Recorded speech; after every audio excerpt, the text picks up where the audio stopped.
In just over a month, Maryland voters will go to the polls to choose the candidate who will replace retiring Senator Barbara Mikulski. We have invited the candidates polling above 10% to discuss the issues on today's show.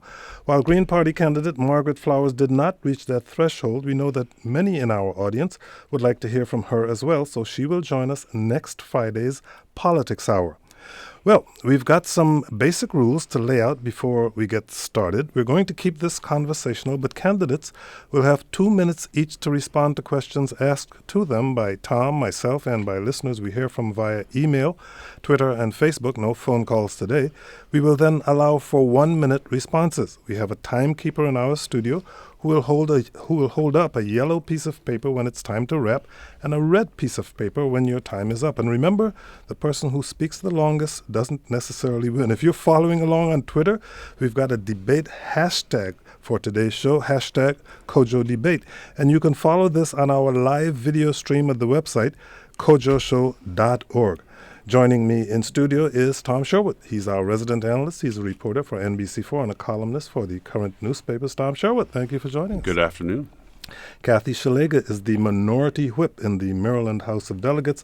She's a Republican representing District 7 and obviously a candidate for the U.S. Senate Delegate. Szeliga, thank you for joining us. Thanks for having me. This is wonderful. And Chris Van Hollen is a member of the U.S. House of Representatives representing Maryland's 8th District. He's the Democratic candidate for the U.S. Senate. Congressman Van Hollen, thank you for joining us. It's great to be with you.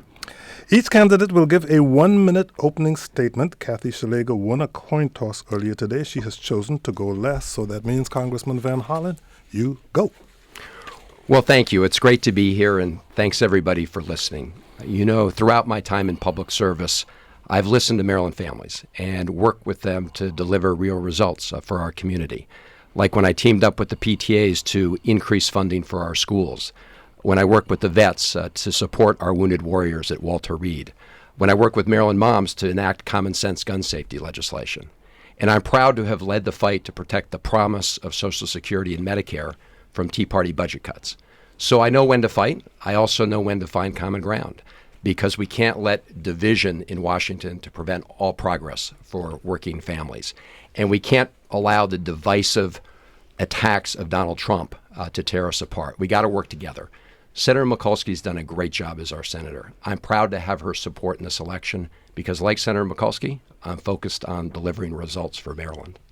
Delegate Szeliga. My name is Kathy Szeliga, and as you know, I'm running to be your next United States Senator because I believe Washington's broken. You know, somewhere along the way, our government stopped working for us.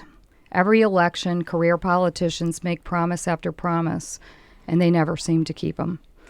Since my opponent was first elected to Congress 14 years ago, the national debt has more than tripled, climbing from $6 trillion to more than $19 trillion. Under his watch, health care costs for Maryland families have skyrocketed, and with his help, $700 billion of your hard-earned money went into the pockets of Wall Street bankers. I'm not a career politician. I'm a wife, a mom, a grandmom, and a small business owner. I know what it means to sign the front of a paycheck and balance a family budget and a business budget. I'm committed to going to Washington to roll up my sleeves and reach across the aisle and actually get something done. And like Governor Hogan, I'm an independent thinker who is not beholden to special interest groups. I'm running for Senate for Maryland families and to ensure the American dream is still alive for my children, your children, and grandchildren. Okay, let the conversation begin. You two are running to replace retiring Senator Barbara Mikulski. She is the longest-serving woman in Congress and among its most powerful leaders, including her longtime chairmanship of the Senate Appropriations Committee. Starting with you, Kathy Szeliga, what would be your top priority should you win? You know, my top priority is our veterans. I'm very proud of my dad. He's a 20-year career Army veteran. My dad served 2 tours in Korea and 1 tour in Vietnam. And I want to tell you, as I travel across the state, my heart breaks for the dysfunction coming out of the VA. And people in Washington have not fixed it. It's only gotten worse. And, you open the paper And you read about the suicide hotline just this week, where VA employees are not answering the phone. They're answering 5 calls and letting it roll to a third-party administrator. And, all the while, artwork. $5 million the VA spent on artwork, and their answer was, that probably wasn't a good idea. Chris Van Hollen voted against the VA accountability bill, H.R. 5620. That was just a couple weeks ago. That would have helped the VA terminate delinquent employees, just like those at the hotline who weren't doing their job, and protect whistleblowers. So, the word I keep hearing over and over when I meet with veterans, we've had 2 roundtables with veterans, is lip service. They feel like they're getting lip service from Washington. And I will tell you, one vet in Cambridge a couple weeks ago pulled his flip phone out. He said, "Kathy, let me dial the VA and let you hear their answering machine." And it was on a Saturday, so we didn't think we'd get somebody. But, I was just appalled when I heard the answering machine say, "If you need the suicide hotline, dial 1-800 blah, blah, blah, blah, blah." We aren't even direct connecting our vets to a suicide hotline on a Saturday. I heard it with my own ears. We have got to fix the VA.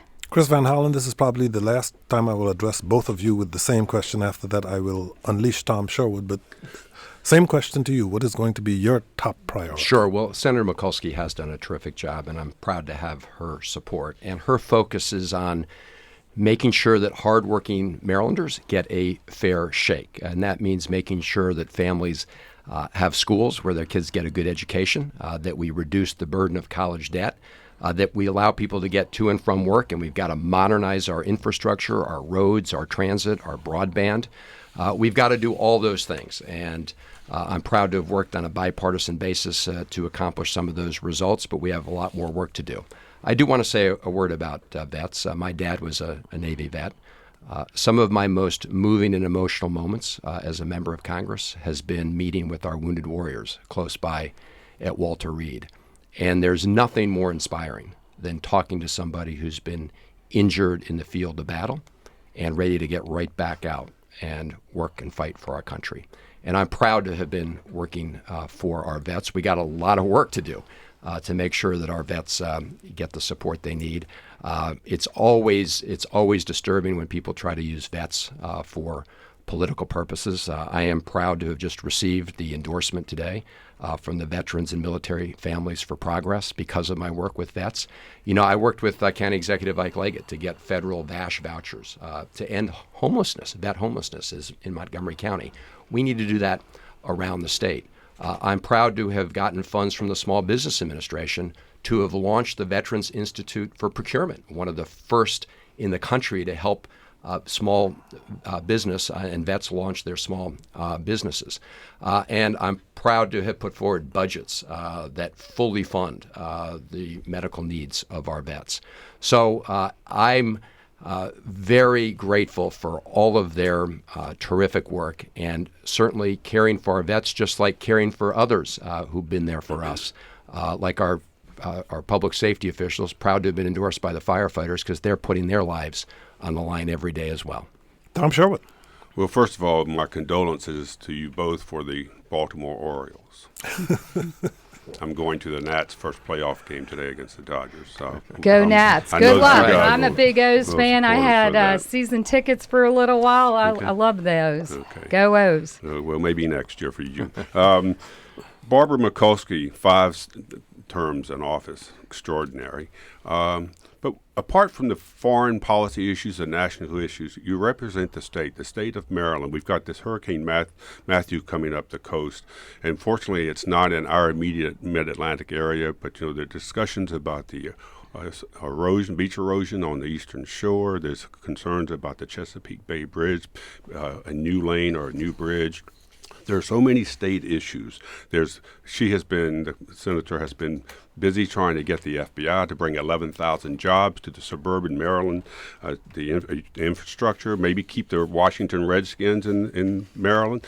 It seems to much that the senator not only has to cast votes, but how do you see the role of the senator in making sure the federal government responds to the state, Ms. Szeliga?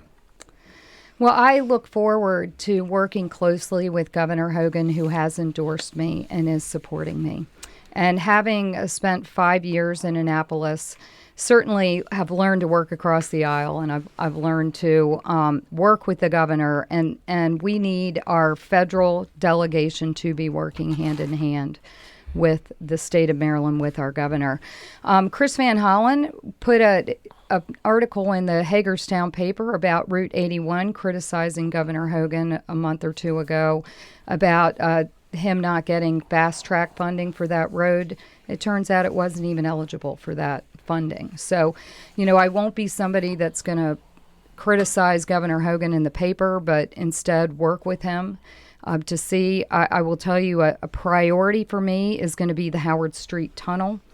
The Port of Baltimore is a economic driver for our city. We are so proud of that port, one of the few deep water ports in the world. And now working with Ports America, we'll be able to accept larger ships right into Baltimore. But the Howard Street Tunnel is the bottleneck. And that is a perfect project that the state and federal government must work on together for jobs and the economic reasons that are quite evident. So, I guarantee that I will work closely with Governor Hogan and with future governors as we work together to bring real change to Washington and help continue changing Maryland. And Congressman Van Hollen, Governor McAuliffe is working very hard to bring the Redskins to his state. He's aggressively asking them to make the decision by this 6 months from now, even though it may be several years before a team will select a new place. How important is that, again, the homegrown politics that you need to do beyond the national and international things a senator does? Well, sure. We want to keep that team in Maryland, but you're absolutely right. Look, we have lots of big federal investments in the state of Maryland. We have NIH and FDA and NIST close by. We have lots of NIST, the National Institutes for Sciences, for Not all Standards and of us know Technology. all Sorry. of them. The National Oceanographic and Atmospheric Administration. We have about 5 big military installations in the state of Maryland. Senator Mikulski has been front and center making sure that those investments remain, both for the good of the country, like the research that's done at NIH, but also because it's an important part of our local economy and our state economy. Maryland benefits from the fact that the federal government spends a lot of money on procuring goods and services here in our area, and so we want to maintain those investments.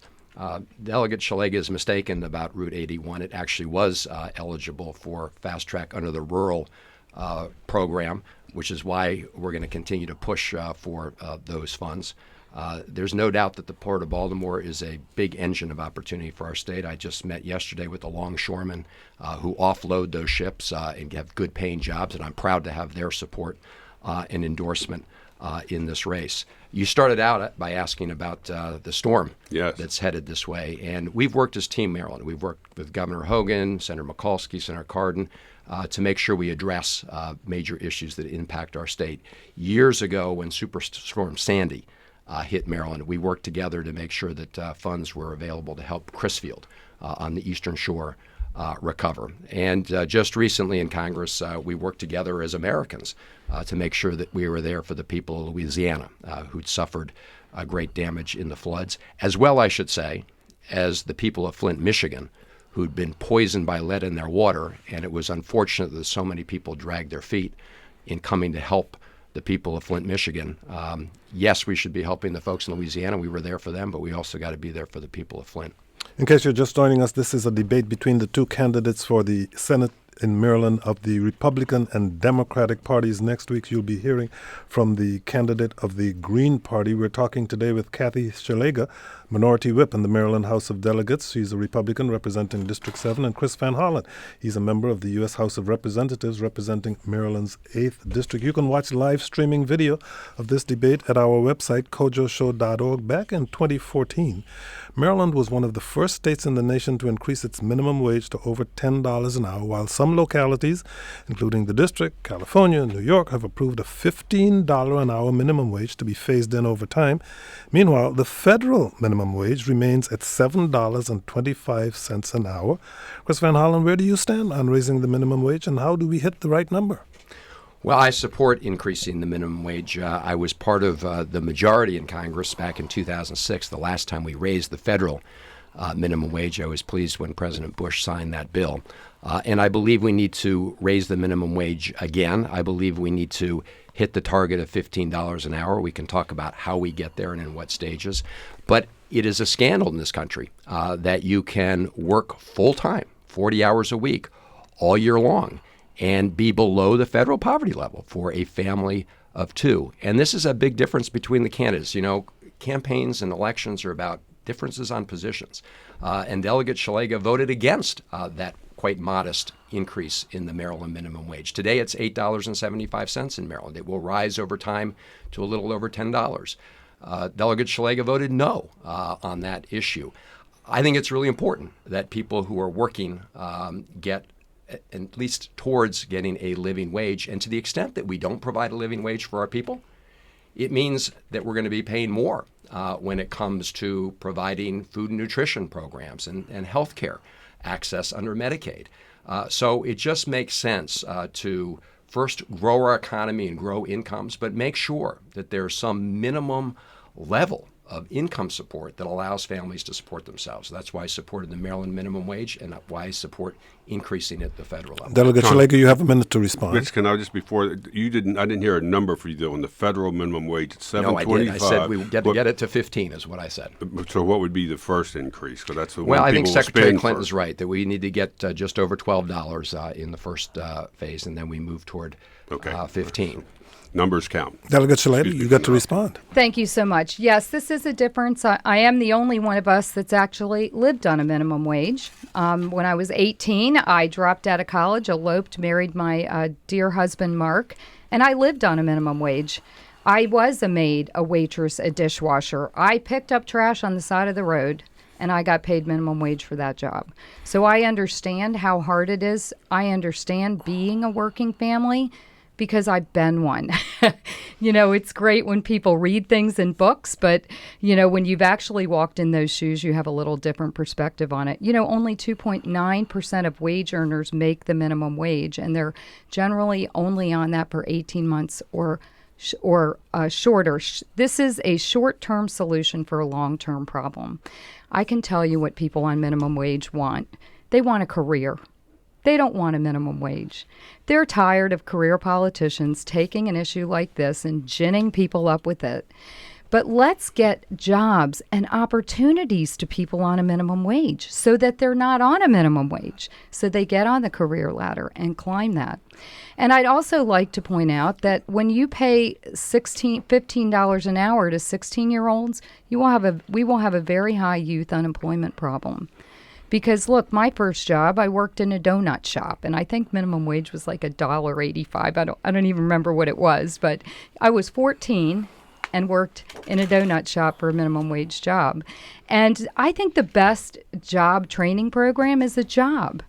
We need to get our 16-year-olds employed. We need to get these single moms that Congressman Ben Hollen talks about, let's get them a career. I want to spend our time and efforts getting them job skills and job opportunities and stop talking about the minimum wage, because having been a minimum wage worker, having lived on a minimum wage, I was looking for a career and not that. Well, what about the people, may I just follow that up?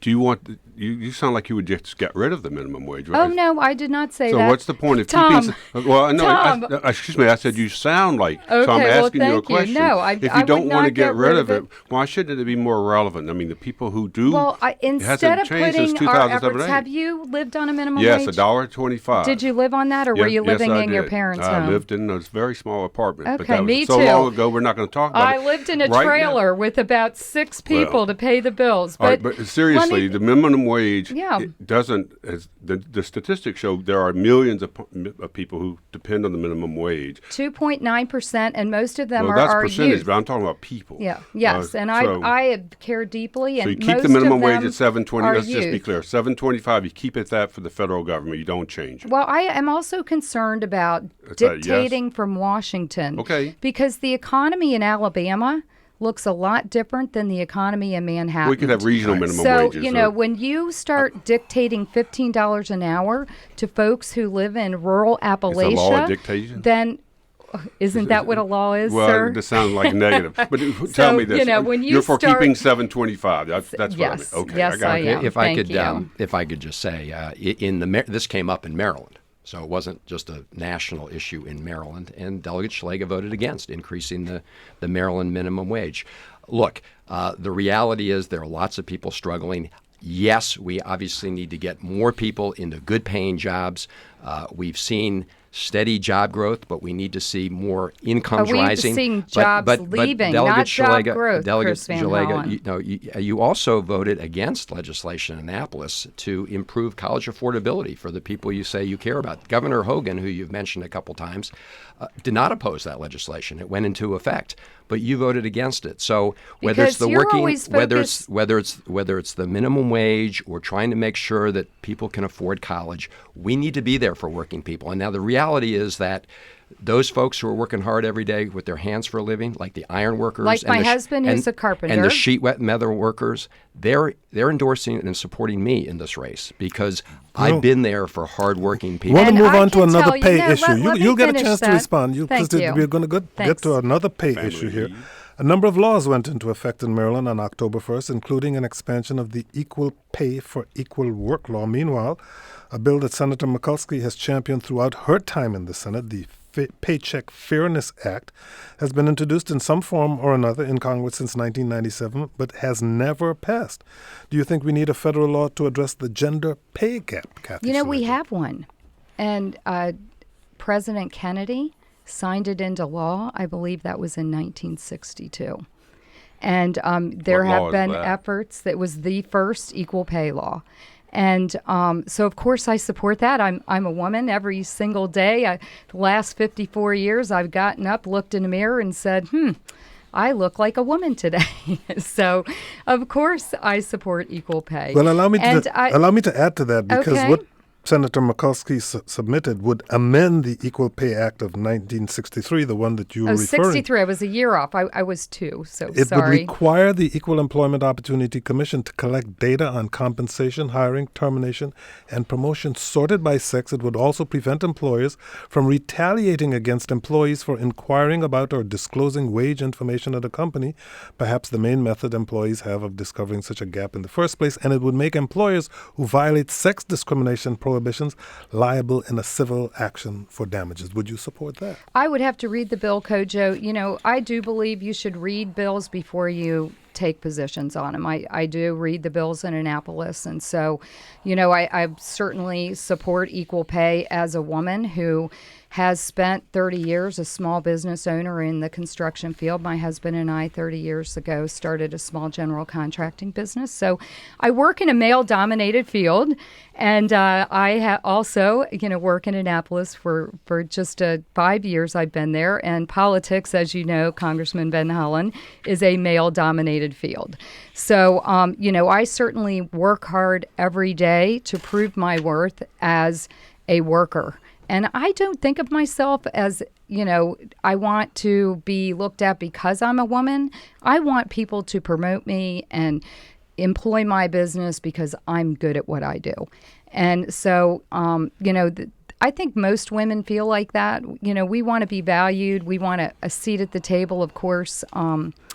I would be carrying on that women's view from Senator Barbara Mikulski, and it's really unfortunate that the Democrat ticket this year has failed to nominate a woman. So should that ticket be successful top to bottom, Maryland will not have a woman representing them in Washington, D.C. That's Liberal been Donna Edwards made that argument yeah, here Donna against Edwards, Mr. that's Van right. Hollen right here, but And she's she- endorsed him now. She put, something in actually Cosmopolitan magazine and some other publications across our country to point out that it is important. Our view is important. Women oftentimes make decisions on health care for their families and food choices for their families, and there's lots of things that women look at differently. So, I'm proud to serve in Annapolis as a woman who brings that perspective to the Congressman legislative. And Well, and now the thank red you. sign's gone Right. up. Go ahead, Congressman Van Hollen, Congressman. It's equally Well, imposed we- on both. Equal. Yes, I hope so. We have a chance to actually elect somebody who's probably the most qualified candidate for president in a long, long time, and that's Hillary Clinton. And that would put a woman at the top of American politics and as commander-in-chief. I'm supporting Hillary Clinton. Delegate Szeliga, despite what she just said, is supporting someone who's the least qualified person to run for president, probably in our history, Donald Trump. So I'm supporting Hillary Clinton for all the reasons Delegate Szeliga said we should support someone, which is she has the qualifications to be president. But it would also mean that our commander-in-chief for the first time was a woman. Now, despite the 1960s legislation, the reality is, as of today, women are still being paid about 78 cents on the dollar, which is why Senator Mikulski's put forward the Paycheck Fairness Act. I'm a strong supporter and a co-sponsor of the House version of that legislation. I do think it's important to read the legislation, and that legislation would hold more employers accountable to making sure that women have equal pay for equal work. I've been endorsed by the Women's Chamber of Commerce, partly because I support the idea that women who work hard should be paid the same as a man who does the same job with the same qualifications. I have a daughter, Anna.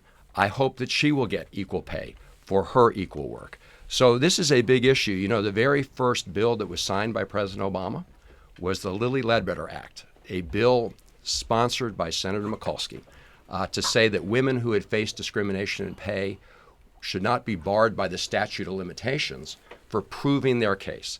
That was a big step forward. The next big step forward is the Paycheck Fairness Act.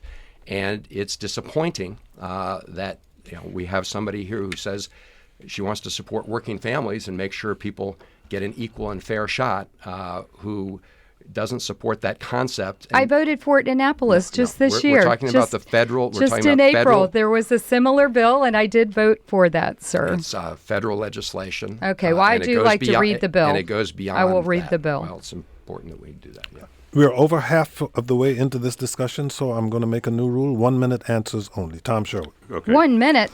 We've talked a lot of numbers. Let's It's like talk about 60 words. Well, No, you're a Those 4 of politician. them That's right like there. 250 No, no. words. Kojo, I do just want to tell you, I was Sure. in the studio with you once before, and you have a very serious program here, and I told my staff my goal today was to make you laugh, and I just did it. that's good. By the way, where'd you elope to? All right. Eagle, Colorado. Okay, here's hold up Tom this Sherwood. stop sign on this conversation. All right, let's I did talk. make him we laugh just twice. talked serious Okay. numbers. Incidentally, someone just tweeted that your $2.20 minimum wage in 1975 would be $9.40 today. But I want to go to Okay. the numbers in the Washington Post today. You've campaigned very hard across the state. I You've have. ridden your motorcycle. I have. You Not haven't enough, really but embraced yes. Mr. Trump very much, but the numbers in that poll, and the Post usually does pretty good polls, shows it 58 to 29 with the independent candidate having 5%. Congressman has raised about $10 million to your just under $1 million, I think. He's gone around the state. He's done a lot of different things, but that's a huge number. Less than 40 days out, you are 2-1 against losing to him in the poll. What would Are you you say? calling me a loser? I don't know. The poll does. The poll does. I'm not doing it, but I'm just saying those are So, strong numbers. I mean, those. Yeah, you're got very strongly enthusiastic. advocating for those numbers. Tom, let me I'm answer you. only pointing am out I that it first came or out. is he You're going to be first? first because you're the one that with the Okay, least so you're number of asking people. me that. Yes. Okay. So that's a great point. I'm glad you brought it up because I want your listeners to know that the baseline vote for a Republican in the state of Maryland is about 38%. So if you would believe that poll, that would be a Republican who spent no money and just put their name on the ballot. Jane Republican would get 38% of the vote. So, I would dispute that poll. And as Do you have your own poll? as I've traveled across the state, what I found is that our support is very deep and very broad. And people are sick of Washington. You know, the definition of insanity is sending the same people back to Washington and expecting a different result. And that's what people know. You know, despite him talking about supporting veterans, the VA is a mess. And in his 14 years in Congress, it's only gotten worse. If you want to improve the VA, if you want Washington to change, you can only do that by sending someone different there. Congressman, the governor's Hogan's standing in that poll at 71%. I'm not, Ms. Szeliga, would you dispute that finding? In any event, here's the thing. I'm going to work very hard, and have been traveling all over the state of Maryland to all parts, Eastern Shore, Western Maryland, Baltimore area, all parts in between. And when I talk to people, they want to make sure that they and their families have a decent shot to make it.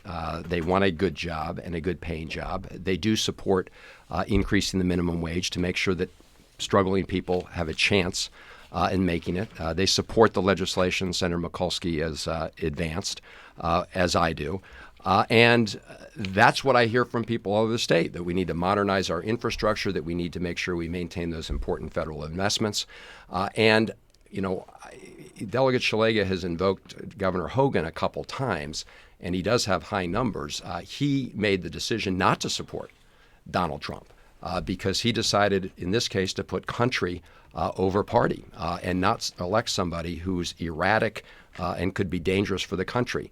And there are a whole range of other issues, from a woman's right to choose to common sense gun safety to marriage equality, where it's red, Delegate sir. Szeliga is on the other side of those issues, and that is very out of touch with the great majority of the Maryland public. The Donald Trump issue, Delegate Szeliga, you have indicated that you will be supporting the party's nominee. The party's nominee is Donald Trump. Some people make a distinction between supporting and endorsing, but the bottom line is that he is the party's nominee, and therefore you are supporting him. Care to defend that? So just like Congressman Ben Hollen supporting his nominee, I am supporting my nominee. I haven't heard you say his name yet. I will tell you that there is only one person here that's taken money from Donald Trump. There I said his name. Okay, thank you. And it's Chris Van Hollen. I have not taken money from Donald Trump. Only Chris Van Hollen has taken thousands of dollars from Donald Trump and his family. So, you know, I have called our party's nominee out when he has said things or done things I disagreed with. On the other hand, Chris Van Hollen has never uttered a word about Hillary Clinton's basket of deplorable comments, her emails, her server, you know, the many other things. Look, as I travel across the state, I find most people aren't thrilled with either candidate. And, you know, what they're looking at is this race for U.S. Senate as an independent race.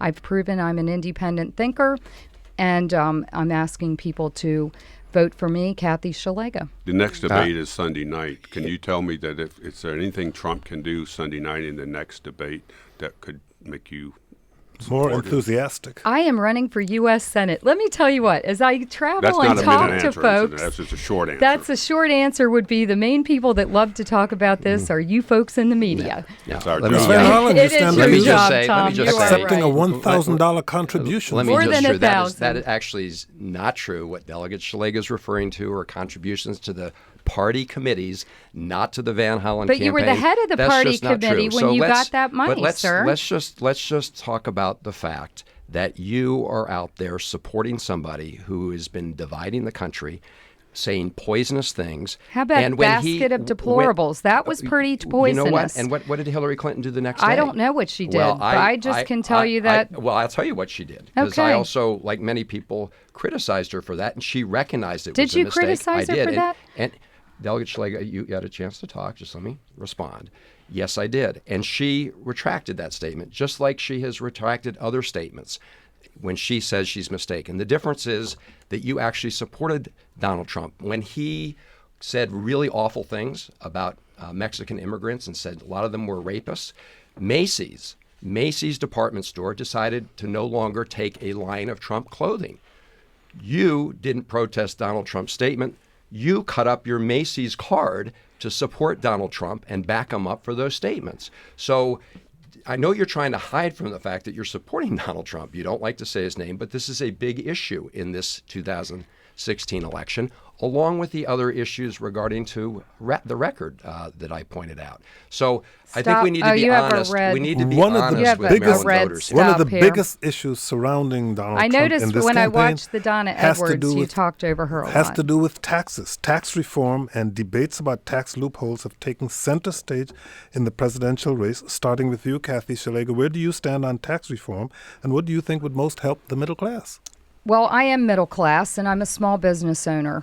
And I can tell you that the nonstop taxes kill the middle class.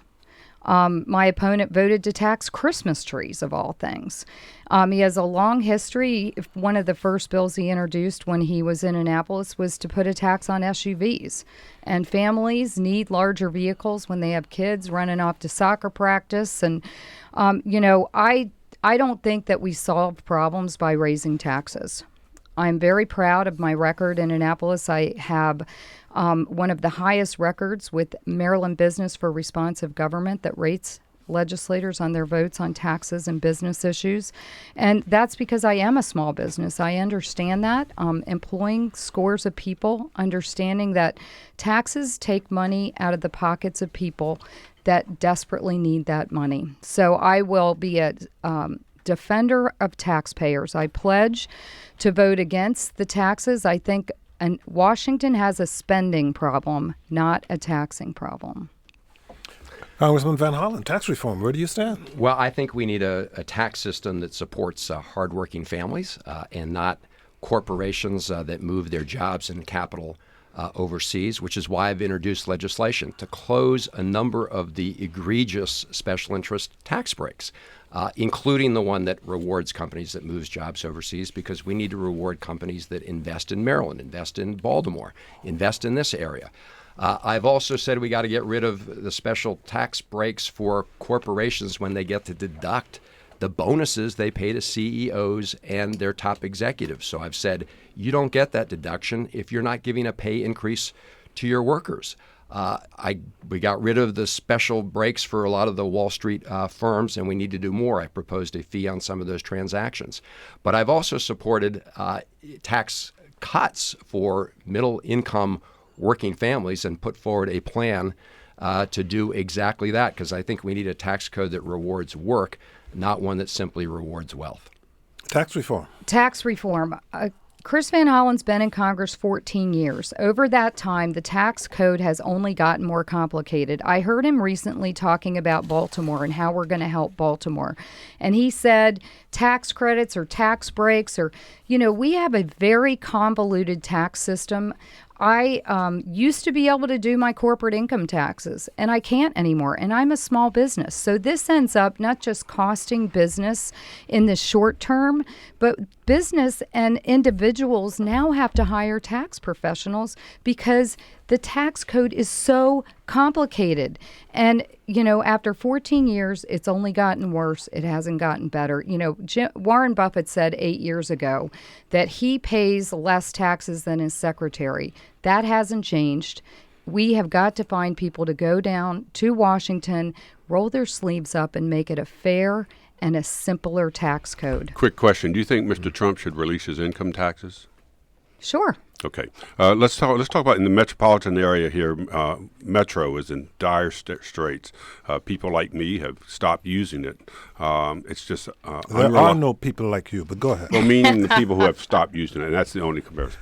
One of the issues is that Metro carries during rush hour periods, I think something like 50% of the federal workforce in the Washington region is carried by the Metro rail system and I think the bus system too.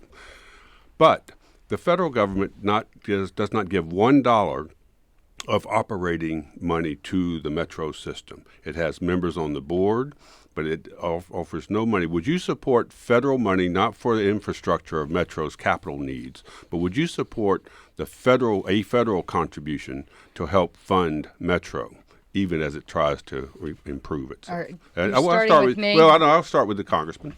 Sure. The first thing I would point out is that a number of years ago in the early 2000s, I actually worked with Tom Davis, Steny Hoyer on a bipartisan basis to get Tom Davis, a former congressman, former from Northern Republican Virginia. congressman from Virginia, right, to get federal funding for the Washington metro system. It's the only metro system in the country that gets a special allocation outside of its normal capital share. projects. Sure, capital projects. That's $150 million. I should say every year there are efforts by Republicans and the Tea Party budget to cut it. We've been able and successful to preserve that. But I do, and that is what gave the federal government a position on the Metro Board. And I do believe that given all the problems Metro is facing, we need to totally re-examine how it's run, how it's governed, look at the funding streams.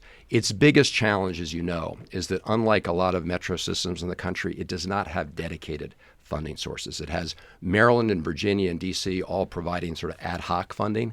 We need a steady, reliable, dedicated source of funding for Metro. One suggestion is a 1% sales tax in the region. Would you support that? I'd have to think about that, I didn't Tom. think you Yeah. would. Go ahead, Ms. I would Szeliga. oppose that, just so you know. I don't Okay. think that you solve all What your about problems Metro? by starting with the tax. I would tell you that my opponent, Chris Van Hollen, Congressman Van Hollen, has represented the most congested part of the state for 25 years. And in that time, it's only gotten worse. So, it goes back to election year promises and why people across the state keep saying lip service. They're tired of lip What would you service do? coming from Washington.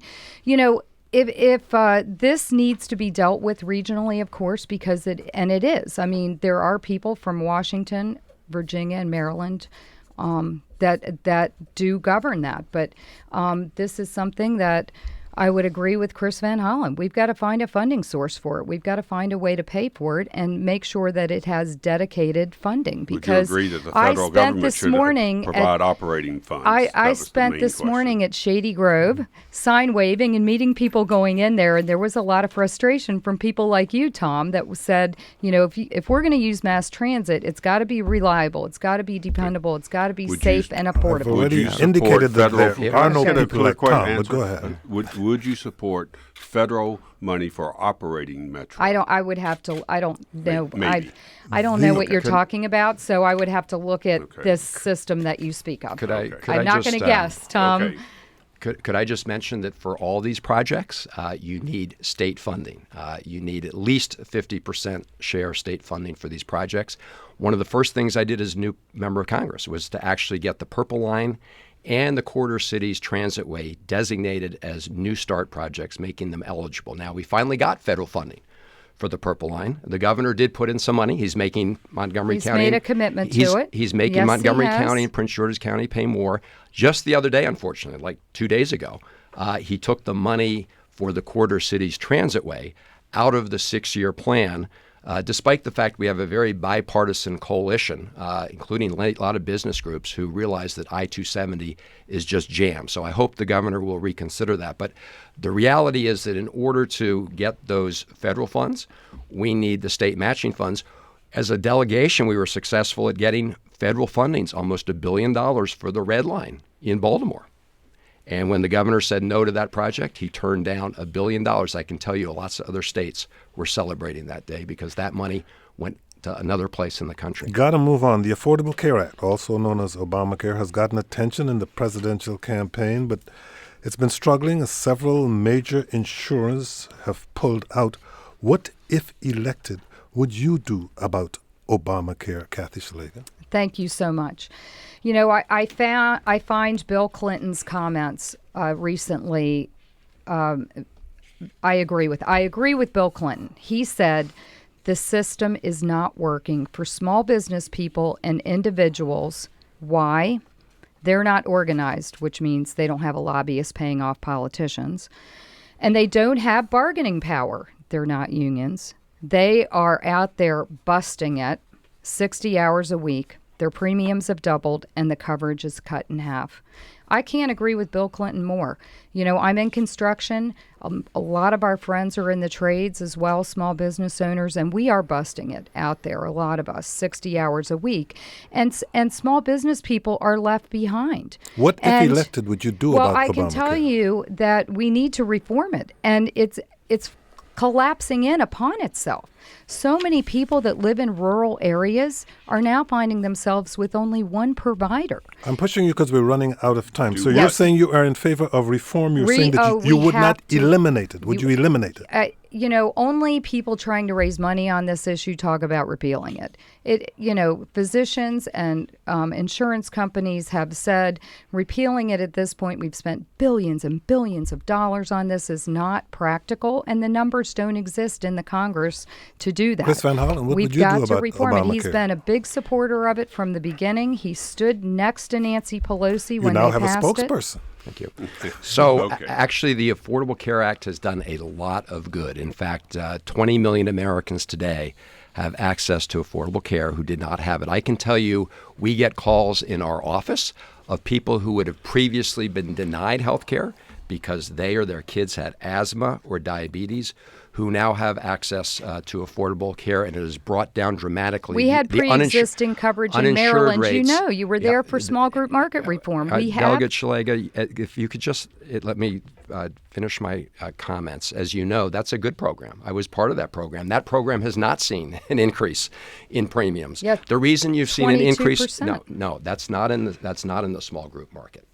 The increases have been in the exchanges established by the Affordable Care Act.